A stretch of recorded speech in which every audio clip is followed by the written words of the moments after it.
अस्सलाम वालेकुम, कैसे हैं आप सब? ठीक हैं, फिट हैं? नई वीडियो के साथ आपकी खिदमत में हाजिर हूँ। आज की वीडियो में हम बात करने जा रहे हैं एक सवाल के ऊपर। एक खातून की मुझे कॉल आती है और वो एक बात करती हैं, तो मैं सोच में पड़ गया कि इस टॉपिक पे तो वीडियो बनानी चाहिए, क्योंकि ये बहुत सारे लोगों का सवाल होता है। और वो सवाल ये था कि डॉक्टर वसीम, जब भी मैं कुरान पाक पढ़ती हूँ मुझे बहुत डर लगता है, मुझे अजाब से डर लगता है। तो मैंने उन खातून से क्वेश्चन किया कि आप क्या बन के कुरान पढ़ती हैं? मुसलमान बन के कुरान पढ़ती हैं, मुनाफिक बन के पढ़ती हैं, या काफिर बन के पढ़ती हैं? तो उन्होंने जवाब दिया कि मैं मुसलमान बन के पढ़ती हूँ। तो मैंने कहा, मुसलमान के लिए तो पूरी कुरान पाक में बशारतें ही बशारतें हैं, खुशखबरियाँ ही खुशखबरियाँ हैं और निजात ही निजात है। वो जो दूसरों के लिए आयतें हैं उनको आप अपने ऊपर क्यों लागू कर रही हैं? जहाँ तक डर की बात है ना, तो वो अल्लाह का जो डर है ना, उसकी बड़ी बेहतरीन एग्जाम्पल हज़रत वासिफ़ अली वासिफ़ रहमतुल्लाह ने अपनी ऑडियो में जो है वो बयान फरमाई है कि जैसे एक बाप अपने बेटे को बोल दे कि बेटा अपना ये हिसाब करो, मेरी जायदाद में से तुम सब कुछ ले लो, गाड़ी ले लो, सब कुछ ले लो, लेकिन आज के बाद तुमने मुझसे ताल्लुक़ नहीं रखना। तो अगर अच्छा नेक बेटा होगा ना, तो अपने वालिद को बोलेगा कि आप सब कुछ अपने पास रखें, ये ताल्लुक़ मुझसे ना तोड़ें। तो वो जो इसी तरह से जो डर है ना, वो अल्लाह से उस ताल्लुक़ के टूटने का डर है। एक तरफ अगर आप देखें, ज़रा जायज़ा लें अपनी ज़िंदगी का और देखें कि अल्लाह ताला ने कितने इनामात आपके ऊपर किए हैं, कितनी मेहरबानियाँ फरमाई हैं अल्लाह ताला ने आपके ऊपर। तो वो जो ताल्लुक़ है ना, उसको सामने रखते हुए कि आपका मोहसिन है अल्लाह, आपका इतने सारे एहसानात हैं अल्लाह के हमारे ऊपर, तो इस वजह से हम नेक अमल करते हैं और बुराई से अपने आप को अल्लाह के हुक्म से बचाते हैं, क्योंकि हम चाहते हैं कि हमारा अल्लाह से ताल्लुक़ गहरा हो। तो ये जो डर है ना ताल्लुक़ के टूटने का या अल्लाह के नाराज़ होने का, ये अज़ाब से डरने का जो है वो डर नहीं है। ये उस ताल्लुक़ के टूटने का डर है कि जो मर्ज़ी हो जाए, वो ताल्लुक़ नहीं टूटना चाहिए। और वैसे भी एक ऑडियो में हज़रत वासिफ़ अली वासिफ़ रहमतुल्लाह ने बड़ा प्यारे जो है ना ये तरीके से ये बात समझाई है कि कुरान पाक में अल्लाह ताला इरशाद फरमाता है कि रसूलुल्लाह सल्लल्लाहु अलैहि वसल्लम से कि मैं इन पे कैसे अज़ाब भेज दूँ जबकि आप इनमें मौजूद हैं।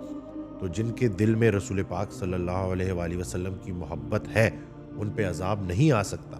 हमने नेक काम इसलिए करने हैं कि हमने अपने रब से अपने ताल्लुक़ को, वो जो अपने रब के साथ जो हमारा ताल्लुक़ है, उसको मजबूत करना है। और इतने इनामात जो अल्लाह ने हम पे किए हैं, तो हम जब वो बदी की तरफ जाएंगे और गलत रास्ते की तरफ जाएंगे और अल्लाह के जो अहकामात हैं उनको नहीं मानेंगे और उसके अगेंस्ट चलेंगे, तो वो जो एक नाराज़गी वाला जो डर है ना, वो बिल्कुल डिफरेंट है।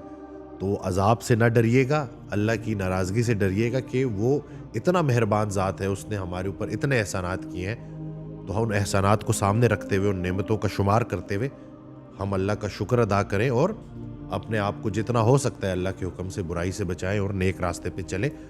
तो ये वो कॉन्सेप्ट है जिसको समझना है। तो छोटे डर को बड़ा डर ख़त्म करता है। मैं पहले भी ये रिपीट कर चुका हूँ, और सबसे बड़ा डर यही है कि अल्लाह नाराज़ ना हो जाए, क्योंकि अल्लाह की नाराज़गी हम अफोर्ड नहीं कर सकते, क्योंकि हमारे पास और कोई ऑप्शन है ही नहीं सिवाय सबमिशन के और अल्लाह की इताअत करने के, और इसी में आसानी है दुनिया की भी आखिरत की भी।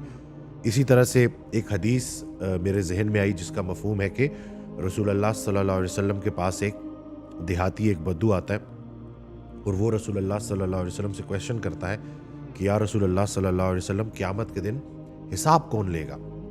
तो रसूलुल्लाह सल्लल्लाहु अलैहि वसल्लम जो है वो इरशाद फरमाते हैं कि अल्लाह ताला हिसाब लेगा। तो वो बद्दू जवाब देता है कि फिर तो हम सब निजात पा गए। तो रसूलुल्लाह सल्लल्लाहु अलैहि वसल्लम ने पूछा कि वो कैसे? तो उसने जवाब दिया कि जब भी करीम ज़ात किसी को काबू कर लेती है, काबू पा लेती है, तो माफ़ कर देती है।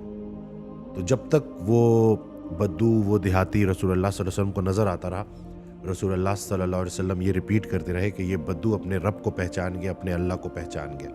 तो अगर गुमान रखना है तो अच्छा गुमान रखना है, और यकीन जाने वो इतनी करीम ज़ात है ना कि वो हमारा कोई गुनाह ऐसा नहीं है जिसको अल्लाह ताला माफ़ ना कर सके। बड़े से बड़ा गुनाह भी अल्लाह के फजल से बड़ा नहीं है।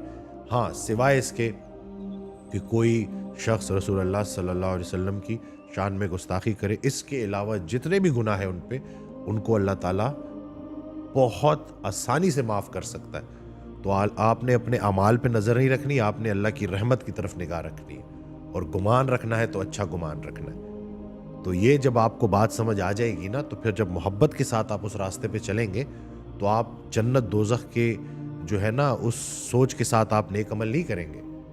आप नेक अमल सिर्फ इसलिए करेंगे क्योंकि आपके अल्लाह को ये काम पसंद है और आप अल्लाह की रज़ा में राज़ी रहना चाहते हैं। अल्लाह ने जो हद आपकी सेट की है, अल्लाह के हवाले से आप उस हद की पाबंदी करेंगे। जब भी बाउंड्री क्रॉस होगी तो अल्लाह की तरफ आप रुजू करेंगे और याद रखेंगे कि तौबा का दरवाज़ा खुला है और रहमत, अल्लाह की जो रहमत है वो अल्लाह के गज़ब पर हावी है।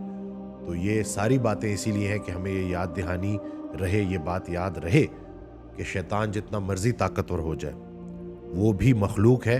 अगर आपका खालिक के साथ ताल्लुक़ स्ट्रॉन्ग है तो वो शैतान भी आपको गुमराह नहीं कर सकता।